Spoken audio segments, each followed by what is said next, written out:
that, Brockovich, Erin Brockovich, is still fighting a good fight. And she has a brand new book called Superman Is Not Coming: Our National Water Crisis and What We the People Can Do About It. She's never been one to shy away from telling it like it is, and that's why she is the perfect guest for this show. I'm so glad to welcome you to the show, Erin Brockovich. And how auspicious that it would be on Earth Day. Is it okay to say Happy Earth Day? Should I really feel like it's a Happy Earth Day after 51 years of celebrating it? Yes, and I actually have said Happy Earth Day all day long. So Happy Earth Day, you know? Well, I'm glad you feel good. I feel less and less hopeful. I have to be honest. No. I thought we've been doing this for 51 years because I feel like all 51 years things have been getting worse. You know, I understand that feeling, and I have felt that way too, especially if we sit here having this conversation today and look back, even if it's the film Erin Brockovich in the town of Hinckley, California, and Pacific Gas and Electric and hexavalent pollution, that the conversation is still here. Yet it's even more important and a bigger conversation than it was then. But my hope is I truly see, and I'm a person that's in and out of all of these communities, the great shift that we're all in right now.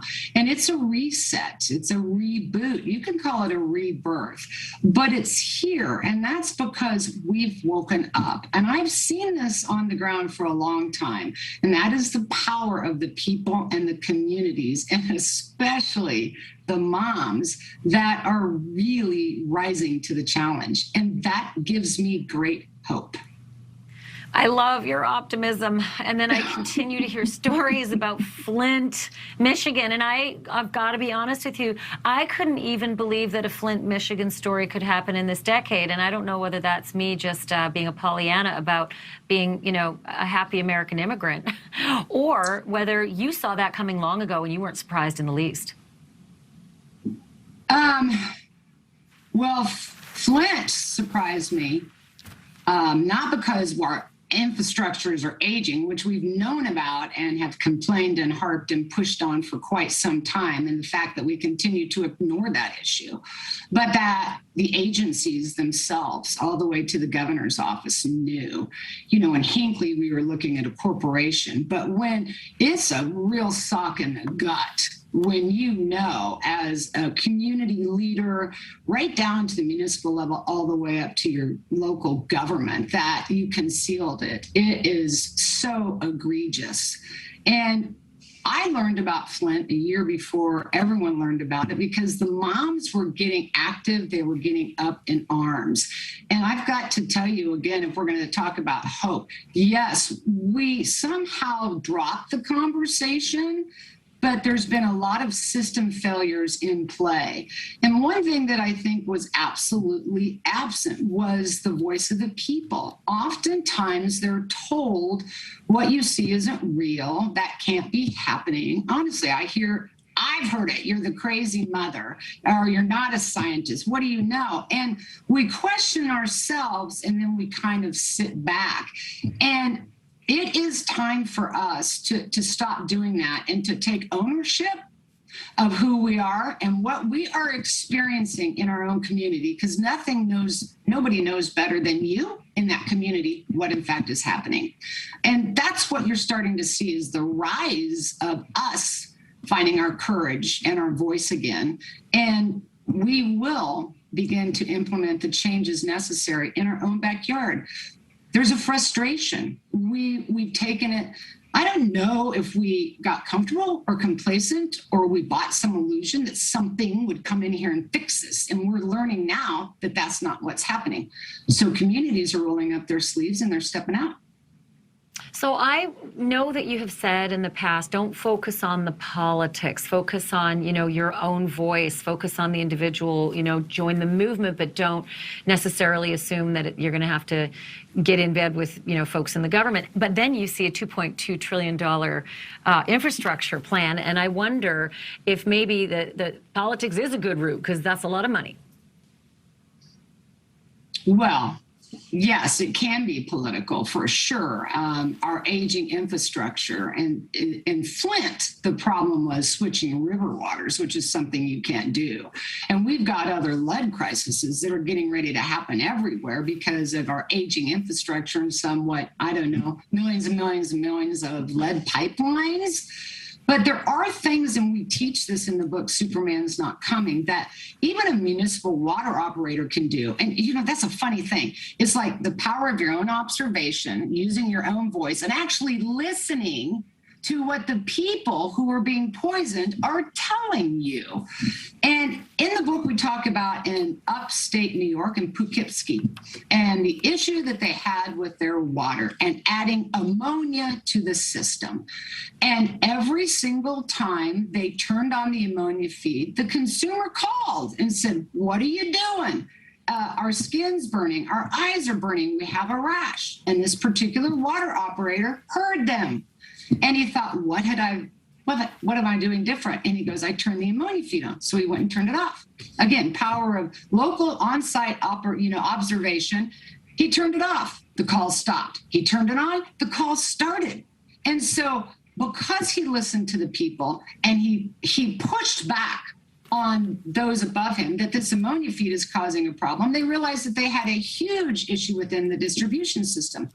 And because of that, it's now been completely changed out, new distribution system, and they're getting safe water, and the consumer is happy.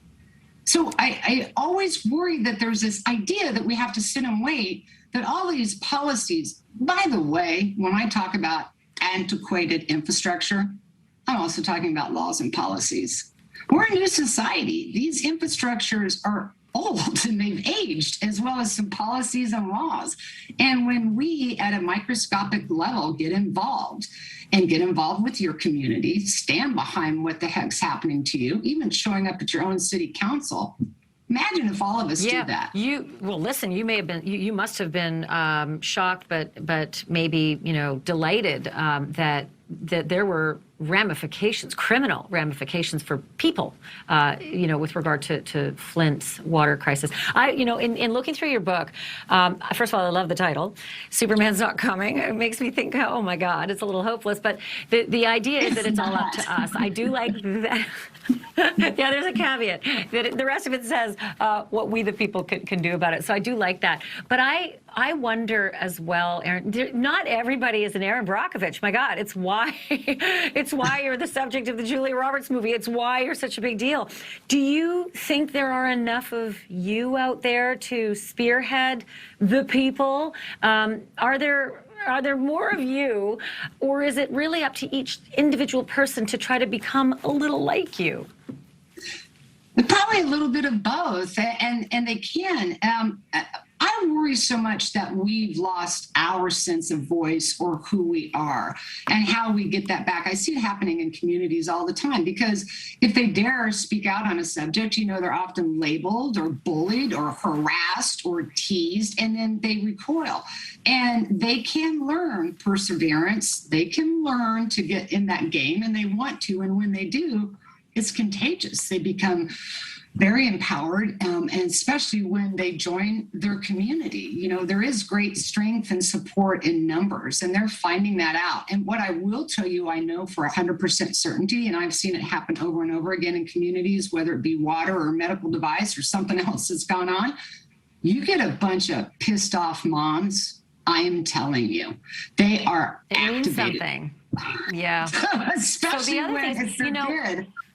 Like when you just mentioned Hinckley, that, I look back at 1996, Anderson et al. Versus Pacific Gas and Electric, $333 million settlement. I mean, that was incredible. 25 years ago, there was no social media back then, and now there is. So you must think, okay, as toxic as social media can be, dang, it can sure prevent toxic problems. You must love the fact that that's part of the arsenal.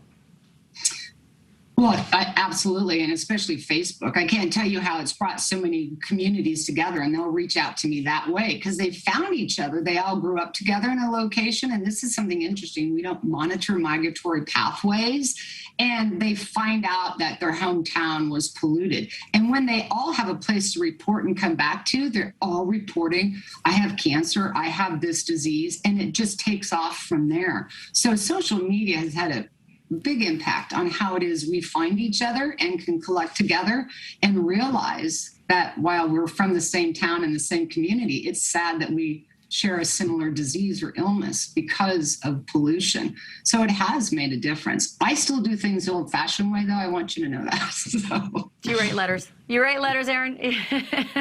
I write letters. I carry files. I have notes. There's something still really good in me. Yes, I do too. I mean, I can just I can just carry this whole thing over here for you. There you go. I mean, I love it. All everywhere. So tactile. I like it. Hey, you know something? I wanted to mention something about, there could be a lot of people watching right now who say, well, there's nothing wrong with my water. I don't have a problem. Why do I need to be a part of this conversation? Until you think about things like PFAs. And I know people are going to think there's a profanity in there somewhere. There is not.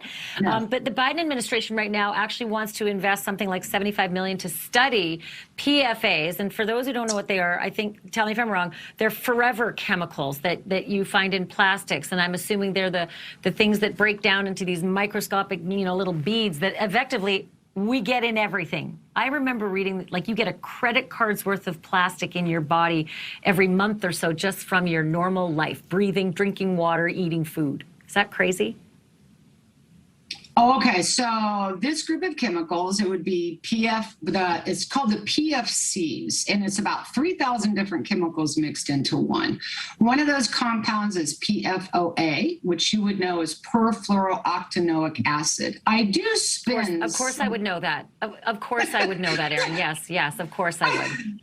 I want you to know I spend a good portion of my time just learning how to pronounce some of these chemicals. I'm like, what? Perfluoro. I'm glad you're doing it. So you would know PFOA as Teflon. It isn't everything. And PFAS and the firefighting foams, the AFFF, they're all part of these family of chemicals. There's 3,000 mixed up. And so it would be Scotch Guard on our clothes, flame retardants, on our furniture. So, on firefighter gear, in putting out fires. This is the largest emerging contaminant in the history of our country. Now, this should come as no surprise. And here's the thing that's frustrating. They've known for decades. We do share that with you in the book about how the system works. I think it's a little ass backwards, if you ask me. I don't know why we are putting any chemical into the marketplace until it's been studied first. But we put it in the marketplace. These chemicals have been in our municipal water, contaminating in our aquifers and in our products for decades. We're in a moment, though, where science is catching up with these policies. And it's a good place, but yet it's a very bad place. I think it's great to go ahead and invest $75 million more into studying, but we've done a lot of studying, and there's a lot of peer-reviewed studies that are coming out about these chemicals and its association with testicular cancer and thyroid cancer and affecting our immune system and our endocrine systems and infertility. We really need to get busy cleaning it up from military bases to municipalities. And I'll tell you, there's not one state that I'm not in or one town that hasn't been impacted by this one chemical alone. And this tells me this is where we need to change some of our policies in the EPA. And as the FDA requires studies prior before you put a device out onto the market, we need to have a look at these chemicals and know what they do before we ever put them into the environment. Well, amen to